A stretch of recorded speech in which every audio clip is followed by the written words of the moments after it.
Hey YouTube, welcome back to my channel. In today's recipe, I have a fantastic double chocolate cake for all my chocolate lovers. Y'all, look how moist this cake is. When I say phenomenal, it's moist, it's rich, very fudgy, not too sweet. It's the perfect balance, and I am in love with how great this recipe came out. So here we have a 3-layered chocolate cake with chocolate buttercream, and I am going to show you guys step by step how to achieve all of this chocolate goodness, perfection on a plate. Okay, let's get into the recipe.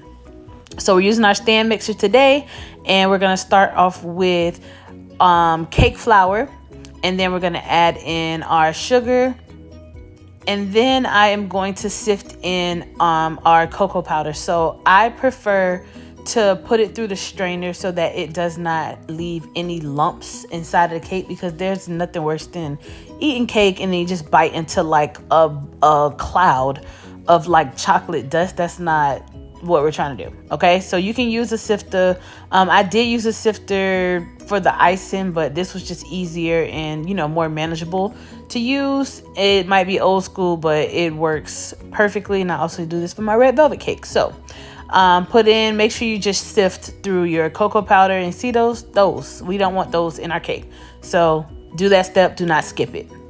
So then I'm going to add in our baking powder, and it gets a double dose of that. And then we're going to add in some baking soda.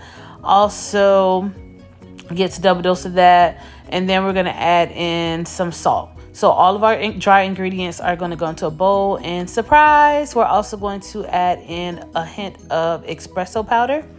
And then we're going to go ahead and mix that together. Now, if you want to sift all of these ingredients together, you can. If you want to whisk it together, I was going to go. It was easier for me to kind of put it together this way. But do as you please. Just make sure that they're well incorporated before adding in your wet ingredients. So now we're going to add in our eggs. Recipe calls for 2 large eggs. Don't worry, guys. I always got you covered with all of the list of the measurements and ingredients down in the description box below. So there I added in some vegetable oil, and then we're going to follow that up with some buttermilk. And then also keep in mind, all of my ingredients that I'm putting in are at room temperature. So we're going to let that go a little bit. Also going to add in a splash of vanilla. Y'all, I love vanilla. Measure with your heart. Do it till the ancestors tell you to stop, okay? Now we're going to get this nice and incorporated, and look how chocolatey and fudgy, y'all, it's so good. Okay, now you need boiling water, and at this stage, guys, the batter was already perfect. This is a type of like trust the process type of recipe, right? Because it got very soupy, and I was a little worried, but my community that follows me, that y'all know I won't steer y'all wrong, and this was a lot of water, a whole cup of water.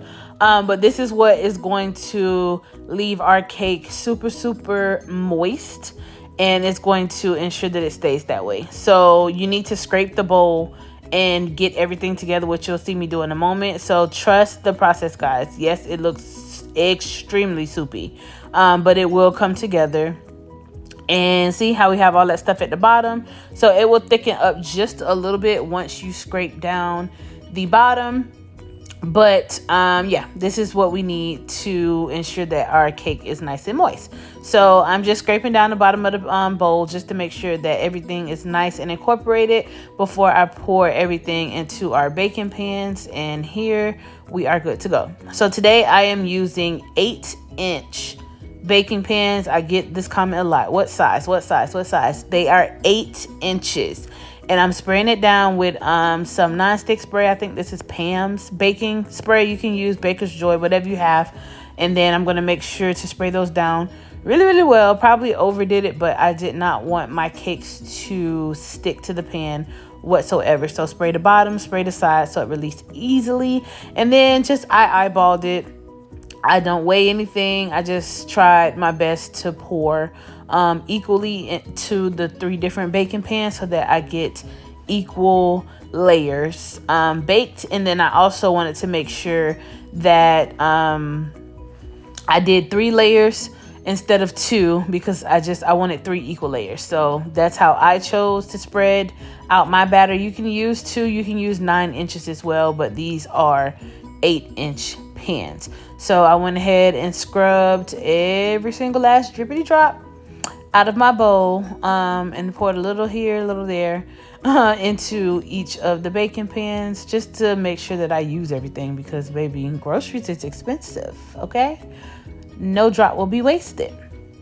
So now that I got everything out of the bowl, I'm just going to give everything a quick tap on the counter to make sure I get rid of all those air bubbles. And y'all, this is why I say I think I overdid it with a non-stick spray because look, air bubble.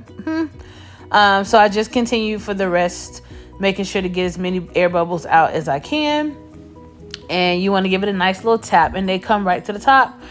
Then you're going to put it in the oven on 350 for 30 to 35 minutes.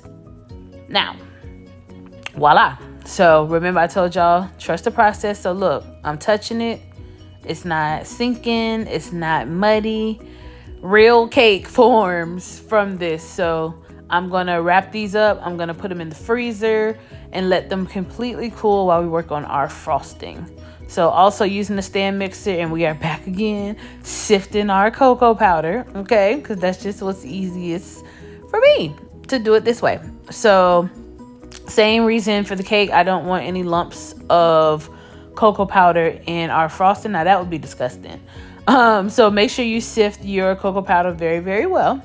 And then we are going to add unsalted butter and make sure that it's softened. See how soft it is? You're going to add that. We are using our paddle attachment and we are going to whip this until the butter is nice and fluffy. And you want to start it off on low speed just in case because you have powder in the bowl and it will poof up. Y'all, if that don't look nice and fudgy. So I let that go for about 5 minutes. And as you can see, it's extremely lighter than it was before. And off camera, I did sift my powdered sugar. That's why it's in a bowl instead of me just pouring in the bag from the bag like I normally do. So for full transparency, guys, with the buttercream recipe, I did mess up slightly. And I don't know why I poured a whole cup of heavy whipping cream into this frosting. Do not do that, okay?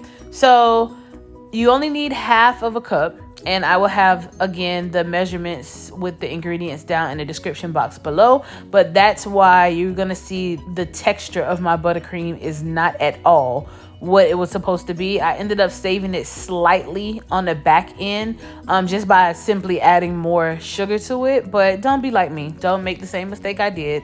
It is not supposed to be as silky. I don't even want to say silky. It was just too much moisture into the buttercream. So you want to alternate back and forth between your sugar and your heavy whipping cream and you want the sugar to be the last thing that you add to the bowl so that it's not soupy. So follow the ingredient list in the description box. Do not follow what I do.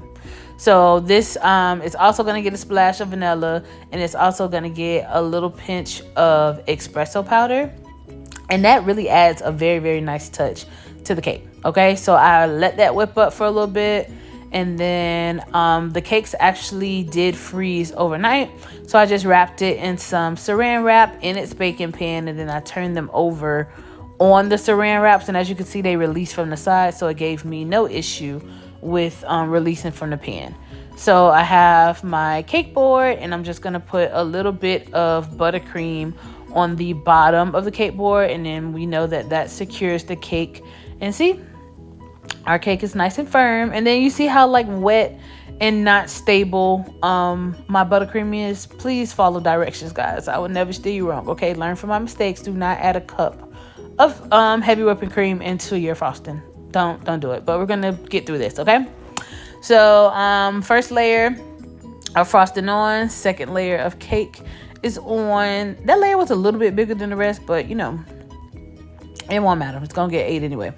So you want to even that out. And then this is for my house. If this is for you guys' house, have fun. If this is for a customer, take your time. So I'm just look, yeah, the frosting, I just knew. I'm like, girl. So stacking our last layer, and then I'm gonna go ahead and do a crumb coat. Try to do a little piece of design for this. And then it was after this that I tried to fix the buttercream by adding a little bit more powdered sugar so that it'll be a little firmer on the final coat. So with the crumb coat, you just want to go on with a light layer of your buttercream just to lock in those crumbs so that they don't get on your outer presentation.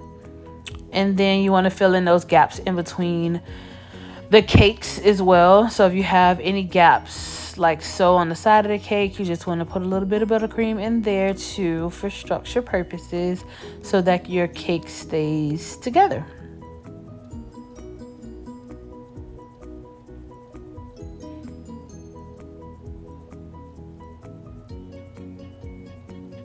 So everything is nicely coated. I don't know why or how I missed me applying the final layer of frosting, but yeah, I let that sit in the refrigerator for 10 minutes, and then I had this little comb. It's like from Wilton that's supposed to give like a really nice design.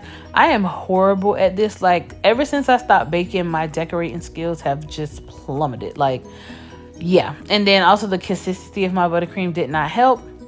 But nonetheless, we are going to use this comb to give us some little piece of design, and I was happy with that because it was a cake from my house, so it wasn't going anywhere. It got demolished within 2 days anyway. So I went around with like a little shell border around the bottom just to give it some pizzazz and give it some character. That is my favorite little border design to do, and it's so easy. So I do that all along the bottom of the cake. And then I also decided to do the same across the top of the cake. And you don't have to. So you can frost your cake however you want to. If you just want to simply, run it down the sides, that's fine. You don't have to do all this. It's your cake. You make it how you want to. So, y'all, this came together like it did. It looked like the little poop emoji. But for the finale, we are going to cut into this bad boy. And this cake is not too tall, but it is a good size. Wait for it. Wait for it. Drum roll, drum roll, drum roll. Voila. She is beautiful, y'all. Look at the cake. Look at the cake. Oh my gosh. It came out so good. And look how good it's standing. And you can see how fudgy and moist. Like, oh my God. This is the first chocolate cake that we have made on this channel. And she is a beauty. I am so excited. And I hope you guys love this recipe. If you do try it, please let me know how it comes out for you. Don't forget the tips and the tricks that I gave you when it comes to the icing. And yeah, this was for my chocolate lovers. It is your time to shine. And I hope you guys enjoy and recreate this beautiful piece of cake. So thank you guys again for all of the support, all of the love. I appreciate you. Please like, comment, and subscribe. And I will see you guys on the next recipe. Bring your lemons.